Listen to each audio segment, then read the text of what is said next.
What have you always wanted to know about Boise State Public Radio? Join us for another round Wednesday, March 19th at Mad Swede Brew Hall in downtown Boise from 6 to 8 p.m. Learn more about our operations, news content, and our service mission. We welcome your questions and look forward to sharing more about what we do here at Boise State Public Radio. More details can be found on our website at boisestatepublicradio.org. It's The Connector from Boise State Public Radio News, Tuesday, March 18th. I'm Troy Oppie. Good morning. Several hundred people protested U.S. Senator Mike Crapo's appearance at a private forum in Garden City yesterday.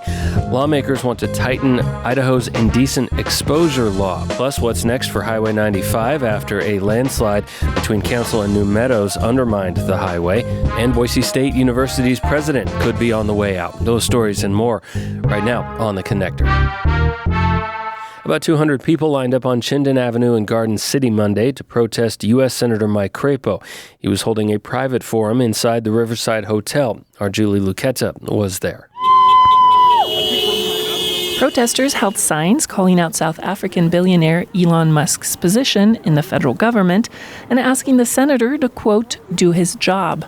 Walking down Chinden Avenue, Rebecca Magana says she wants Crapo to hold public town halls. The mere example today is that he's having a closed-door meeting without constituents. It's a pay-to-play situation, shutting out all of our voices. Crapo's last public meeting took place in Sandpoint, Idaho in August 2022. This is not what a democracy is. Our government is in a definite constitutional crisis. Another roughly 200 people attended the luncheon organized by the Boise Metro Chamber. Recording was not allowed during the closed-door event. Crapo said the layoffs happening at the federal level were a, quote, work in progress, and reiterated his support for nuclear energy. He also said he had met with President Donald Trump, who told him he would not cut Medicaid benefits. Julie Luquetta, Boise State Public Radio News.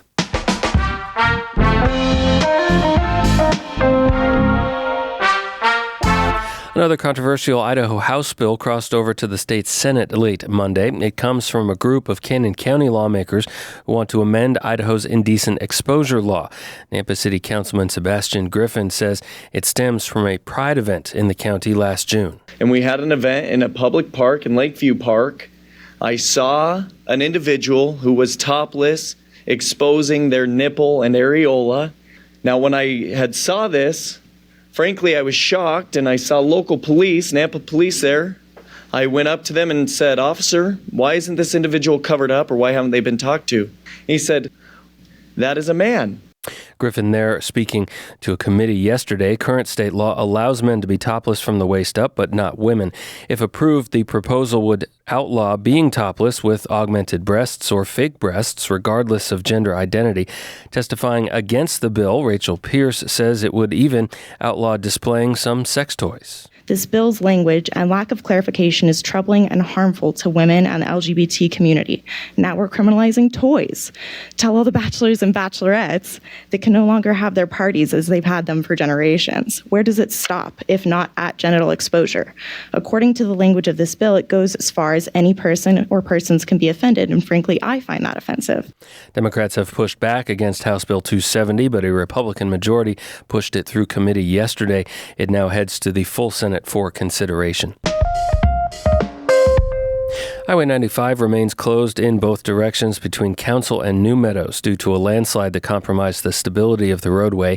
The Idaho Transportation Department says drilling crews will be on site today to get soil and other samples from under the hillside. They hope they can get a retaining wall built and potentially get one lane of car traffic back open in the coming days. Large trucks, though, in that scenario will still not be permitted. But it's all a wait and see right now. ITD says it's been aware of the potential for storm damage at this location and was monitoring the area. In a news release, the agency says that awareness has them ready to expedite a fix. Highway 21, meanwhile, between Grand Jean and Banner Summit has reopened after being closed due to avalanche risk.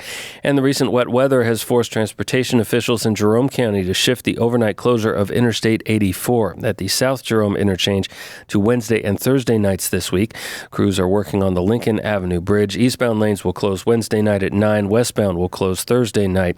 The interstate should reopen by 6 a.m. each morning.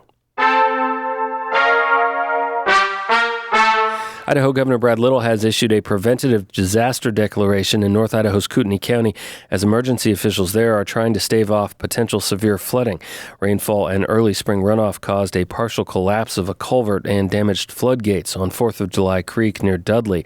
That's east of Coeur d'Alene, down I-90 about halfway to Kellogg. The governor's declaration allows for more funding and resources to reinforce the site and prevent further damage.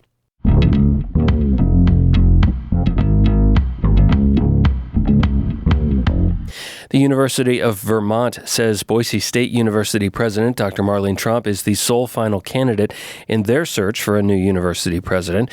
University of Vermont, in a news release, says it will interview Dr. Tromp in person on their campus today and tomorrow. She was selected from a pool of 10 semifinalists. Previous interviews were conducted in February. Tromp has been Boise State's president since 2019.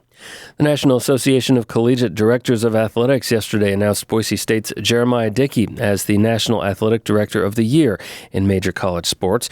In a news release, BSU Athletics says its student athletes have set academic high marks the past several years in both overall GPA and graduation rates. Record attendance at sporting events and financial supporters have also been set in recent years, and the department continues to expand and renovate facilities. Dickey became BSU's AD in 2021. He's honored by the NACDA in his first year of eligibility for their award.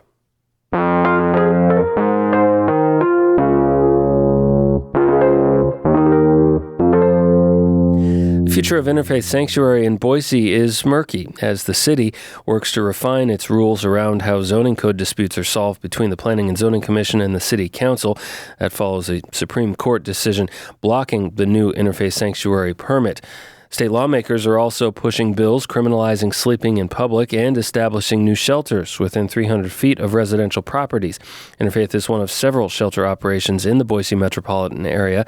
Speaking on Idaho Matters yesterday, its director, Jody Peterson-Steigers, said her work actually would become harder if legislation prohibiting camping in most public spaces gets passed. If people are getting ticketed and moved into jail because of outstanding citations, things like that, it's very hard to move them out of homelessness because now these things are on their background checks. They're going to jail instead of going to work.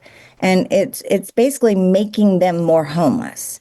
Boise's chief of police has also spoken in opposition to that legislation, which would criminalize sleeping on public streets, sidewalks, or public property generally outside a campground or highway rest area, both in or out of cars. The bill applies to cities larger than 100,000 residents. It's Boise, Meridian, and Nampa, and it gives the state attorney general power to prosecute cities for not enforcing the law. State Department of Land and a local sheriff's department work crew cleaned up a former KOA campground on state land just east of Boise. They say had become a dumping ground for refuse and littered by squatters. In a news release, IDL says the agency spent $8,000 on cleanup of the state endowment land, and they've installed concrete barriers to limit vehicle access in the future on that 31-acre parcel. State Fish and Game says someone illegally shot a bull elk earlier this month near Clover Creek Road north of Bliss. Officials say the young elk was shot outside of season. They hope anyone with information will call the local Fish and Game office or the Citizens Against Poaching hotline. That's the Connector on this Tuesday. I'm Troy Oppie. Our news director is Sasha Woodruff. Our digital strategy manager is Lacey Daly. Our general manager is Tom Michael. You can meet many of us tomorrow at Another Round. It's our meet and greet series. We'll be at Mad Swede's Brew Hall in downtown Boise.